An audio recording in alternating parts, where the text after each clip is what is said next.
Yeah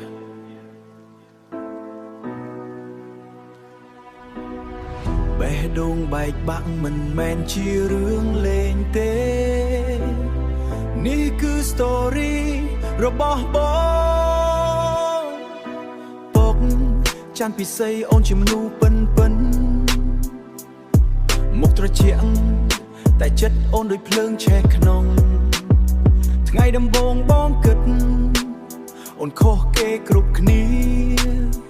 តែថ្ងៃចុងក្រោយទើបដឹងអូនមិនដែលខ្វល់អារម្មណ៍បងទេណាអូនចូលចិត្តផឹក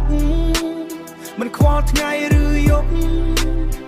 បងនៅចាំអូនតែអូនទៅផាទីមិនឈប់ខលទៅអូន BC ឬអត់លើកទូរស័ព្ទបេះដូងបងចោលសូនព្រោះអូនមិនដែលគិតអូចាន់ពិសីអូនឮទេបងឈឺចាប់ពេលអូនធ្វើដូចគ្មានបងនៅអូ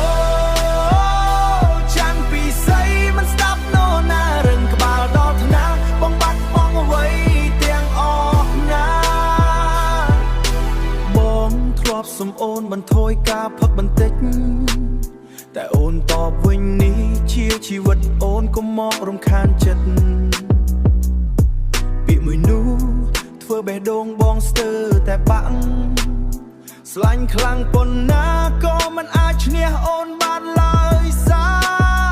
អូនដើរតាមចិត្តអូនដើរតាមចិត្តមិនស្ដាប់អ្វីពីអ្នកណាបងនៅតែឈរតាមក្រោយដូចមនុស្សគ្មានតម្លៃណា Friend ប្រាប់បងថាចាក់ចេញទៅល្អជាងតែបេះដូងបងនៅតែជាប់អូនមិនអាចដោះបានទេអូនប្រសិនបើថ្ងៃណាអូននឹកឃើញអតីតសូមចាំថាមានមនុស្សម្នាក់ធ្លាប់ស្រឡាញ់អូនពិតមិនមែនសម្រាប់លេងមិនមែនសម្រាប់សប្បាយតែអូនជ្រើសផ្លូវខ្លួនឲ្យបងនៅសល់តែការសោកស្ដាយអូចាន់ពិសីអូនឮទេបងឈឺចាប់ពេលអូនធ្វើដូចគ្មានបងនៅអូចាន់ពិសីមិនស្ដាប់ណូណារឹងក្បាលដល់ថ្នាលបងបាត់បងអ្វីទាំងអស់ណា Yeah Love មិនមែនហ្គេមតែអូនលេងវាដូចជាហ្គេមពុក